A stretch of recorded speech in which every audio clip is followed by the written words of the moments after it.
मेरे जज्बातों से इस कदर वाकिफ़ है मेरी कलम कि मैं इश्क भी लिखना चाहूँ तो इनकलाब लिख जाता है। Good evening everyone. सो कैसे हैं आप सब? मेरी शायरी से आप सबको पता चल गया होगा कि आज का टॉपिक क्रांतिकारियों से रिलेटेड है। सो फ्रेंड्स, आज का मेरा टॉपिक होगा काकोरी कॉन्स्पिरेसी, काकोरी कांड, काकोरी हत्याकांड, ठीक है, या काकोरी लूट कहें तो ज़्यादा बेहतर होगा। तो फ्रेंड्स, नॉन कॉपरेशन मूवमेंट जो गांधी जी का मैंने लास्ट वीडियो में आपको पढ़ाया था, तो हम देखते हैं वो अनसक्सेसफुल हो जाता है और उसके बाद भारतीय इतिहास में, राजनीतिक इतिहास में एक सूनापन सा, या कहें तो एक खामोशी सी आ जाती है। और जो क्रांतिकारी थे, जिनका गांधी जी में बिलीव था, नॉन वायलेंस में, जो उनको सपोर्ट कर रहे थे, अब वो सारे क्रांतिकारी अपनी पॉलिटिकल आइडियोलॉजी को चेंज करते हैं और वो अब बिलीव करते हैं किस में? वो बिलीव करते हैं द फिलॉसफी ऑफ बॉम्ब के दर्शन में, बम फेंकने में, क्रांति करने में, ठीक है, और पूर्ण स्वतंत्रता प्राप्त करने में। और इसके लिए चाहे उन्हें क्या करना पड़े, अपने प्राणों की आहुति देने पड़े। भगत सिंह, राजगुरु, सुखदेव, अशफाकुल्ला खां, उधम सिंह, चंद्रशेखर आज़ाद, न जाने कितने क्रांतिकारी इस फेज में आए। तो आज के वीडियो में चलो स्टार्ट करते हैं काकोरी कॉन्स्पिरेसी। इस वीडियो को शुरू करने से पहले एक थोड़ा सा बैकग्राउंड देखेंगे कि वर्ल्ड हिस्ट्री में उस टाइम पे क्या चल रहा था, ठीक है, द कंटेम्प्रेरी वर्ल्ड में, समकालीन विश्व इतिहास में उस टाइम पे क्या चल रहा था। तो हम देखते हैं उस टाइम पे फ्रेंड्स, इथोपिया जो कि एक राज्य है, जो कि एक देश है, अफ्रीकी देश है, वो इटली को हरा देता है। हम देखते हैं 1905 में क्रीमिया का वॉर होता है रशिया से, ठीक है। क्रीमिया वॉर में, क्रीमिया एक जगह है, उस वॉर में रशिया और जापान के बीच होता है वो वॉर, और उसमें जापान रशिया को हरा देता है, जो कि एक छोटा सा देश और रशिया इतना बड़ा। उसी टाइम पीरियड में हम देखते हैं कि कुमिंगतांग पार्टी चाइना में, जिसको सन यात सेन लीड कर रहे थे, वो वहाँ पे क्या करते हैं, अंग्रेजों को हरा देते हैं, ठीक है। उसी सिलसिले में हम आगे देखते हैं 1917 में लेनिन, व्लादिमीर लेनिन, जो कि बोल्शेविक पार्टी से था, जारशाही को क्या करते था, हटा देता है, रिवॉक कर देता है, और वहाँ पे किसकी, द रिपब्लिक ऑफ रशिया, ठीक है, समाजवादी सरकार की, सोशलिस्ट रिपब्लिक ऑफ रशिया की स्थापना करता है, जो किस पे आधारित है, the government that was based on democracy, that was based of human rights, fundamental rights. तो इन सभी घटनाओं से जो हम समकालीन विश्व इतिहास में उस टाइम के देखते हैं, एक भ्रम तो टूट गया, ठीक है। जो एक हमने अपने माइंड में स्टिग्मा बना रखा था पूरे वर्ल्ड में कि जो वेस्टर्न है, जो वेस्टर्न कंट्रीज है, पोर्तुगीज, डच, फ्रेंच और ब्रिटिशर, इनको हराया जा सकता है, ठीक है। इन सारी घटनाओं ने ये सिद्ध कर दिया, और इसी घटना ने हमारे इंडियन रिवॉल्यूशनरी को भी क्या करा, एक मोमेंटम दिया, ठीक है। और हमारे खास करके भगत सिंह ने भी किसको, जो समाजवादी हैं, चंद्रशेखर आज़ाद ने, ठीक है, इन्होंने किसको, लेनिन की विचारधारा को अपनाया, जो समाजवादी उनकी विचारधारा थी, ठीक है, समाजवाद पर आधारित। तो चलो शुरू करते हैं आज का टॉपिक, काकोरी हत्याकांड। तो काकोरी चंद हम देखते हैं कि हिंदुस्तान रिपब्लिक एसोसिएशन की स्थापना सबसे पहले भारत में कानपुर में होती है, और इसकी स्थापना होती है अक्टूबर 24 में 1924 में कानपुर में, जिसके हेड थे सचिंद्रनाथ सान्याल।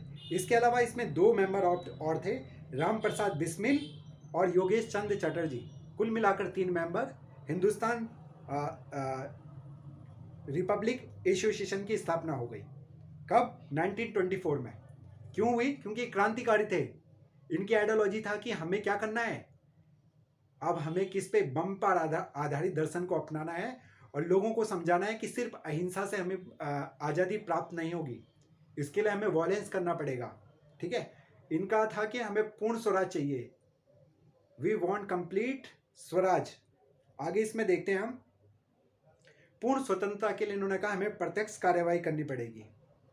आगे देखते हैं, संघीय गणतंत्र संयुक्त राज्य भारत की स्थापना करना, ठीक है, द रिपब्लिक ऑफ इंडिया की स्थापना करना इनका क्या था, एक ड्रीम था।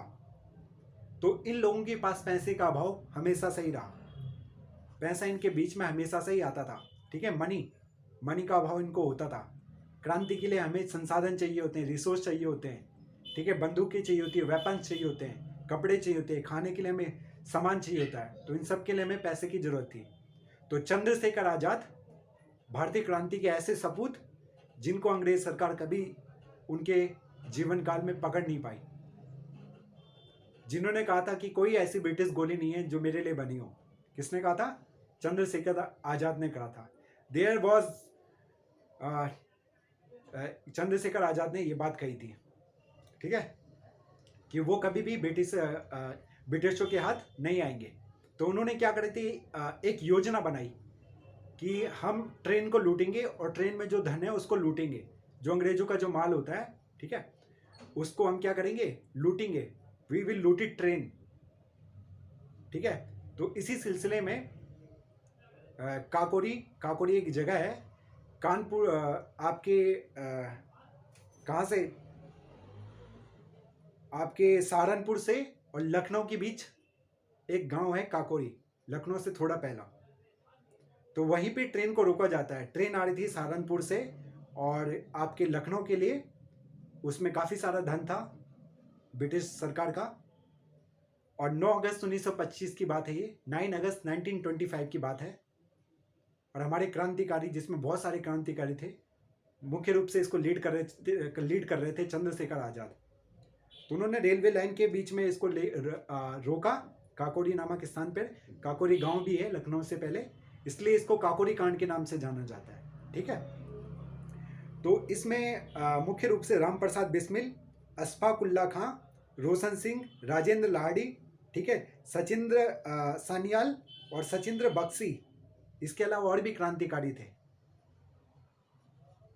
तो इस घटना के बाद इन्होंने ट्रेन को जब लूट लिया, तो उसके बाद में अंग्रेजों ने छानबीन करी और बहुत से क्रांतिकारियों को पकड़ा, और चंद्रशेखर आज़ाद को वो पकड़ नहीं पाए।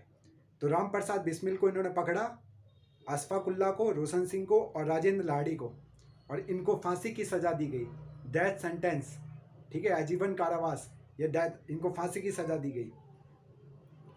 इसके बाद हम देखते हैं कि जो अशफाक उल्ला खां थे, ये प्रथम मुस्लिम थे, प्रथम भारतीय मुस्लिम थे जिनको फांसी की सज़ा हुई थी, ठीक है।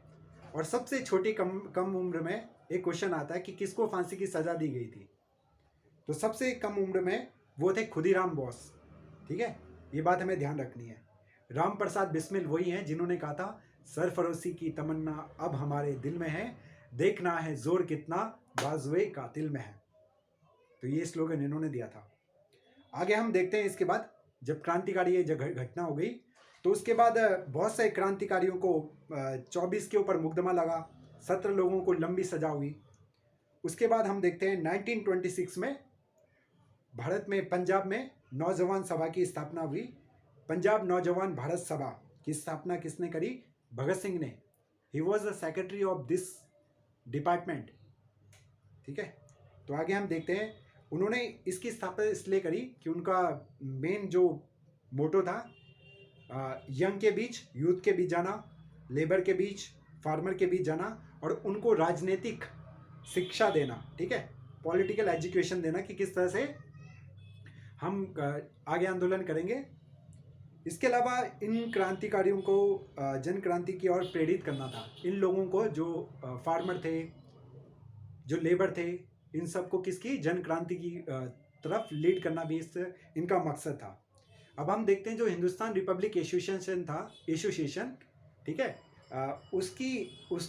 उसका नाम चेंज करके चंद्रशेखर आज़ाद ने फिरोज शाह कोटला मैदान दिल्ली में, जो आज के टाइम पे क्रिकेट का ग्राउंड है, वहाँ पे इन्होंने इसका नाम बदलकर हिंदुस्तान सोशलिस्ट रिपब्लिक एसोसिएशन रख दिया 10 सितंबर 1928 को। तो ये बात भी ध्यान रखनी है हमें। अब क्यों रख दिया? क्योंकि वो जो थे समाजवादी विचारधारा का उन पर प्रभाव पड़ गया बहुत ज़्यादा, लेनिन के, ठीक है। लेनिन की जो समाजवाद था, सोशलिस्ट था, तो हमारे जो इंडियन रिवॉल्यूशनरी फ्रीडम फाइटर थे वो लोग इससे काफ़ी ज़्यादा प्रभावित थे। तो वहीं से इन्होंने इस चीज़ को अपनाया और इनका मुख्य इस हिंदुस्तान सोशलिस्ट रिपब्लिक एसोसिएशन का मुख्य उद्देश्य भारत में समाजवादी गणतांत्रिक सरकार की स्थापना करना था। ठीक है, इंडियन सोशलिस्ट रिपब्लिक की स्थापना करना था भारत में, रिपब्लिक ऑफ इंडिया का। और इन्होंने अब साफ साफ कहा कि हम किसकी आइडियोलॉजी में, हम बॉम्ब की फिलॉसफी में क्या करेंगे, बिलीव करेंगे। अब हम और भी तीव्र गति से आंदोलन करेंगे। ठीक है। इसके अलावा एक लेखक हुए हैं भगवती चरण वोरा, आप गूगल पर सर्च कर सकते हो, इनकी बुक है द फिलॉसफी ऑफ बॉम्ब। तो उसमें क्रांतिकारियों के बारे में काफ़ी अच्छे से, काफ़ी घटनाओं के बारे में विस्तार पूर्वक उन्होंने बातें लिखी है। The philosophy of bomb, bomb का दर्शन। तो आज के वीडियो में हमने काकोरी हत्याकांड को देखा। ये देखा कि भारत में जो एक फेज़ आया था किस चीज़ का, रिवॉल्यूशनरियों का, क्रांतिकारी जो हमारे फ्रीडम फाइटर थे उनका जो फेज़ आया था, उसकी शुरुआत किस तरह से होती है। तो नेक्स्ट वीडियो में हम इसी मूवमेंट को आगे बढ़ाएंगे और आगे देखेंगे कि किस तरह से लाहौर षड्यंत्र होता है। ठीक है, जिसमें भगत सिंह, राजगुरु आदि पार्टिसिपेट करते हैं। साइमन कमीशन देखेंगे कि साइमन कमीशन भारत में आया था। और सूर्य सेन का देखेंगे जो बंगाल से थे, क्रांतिकारी, एक टीचर थे और उन्होंने वहाँ पे आर्मरी को लूटा था। ही लूटेड आर्मरी, जहाँ पे शस्त्र रखे जाते हैं, शस्त्रागार। ठीक है, फिर हम साइमन कमीशन को अच्छे से देखेंगे। सो इस सीरीज़ को आप ऐसे ही देखते रहना और इसको फास्ट फॉरवर्ड करके भी देख सकते हो आप लोग। So till then, bye bye, जय हिंद।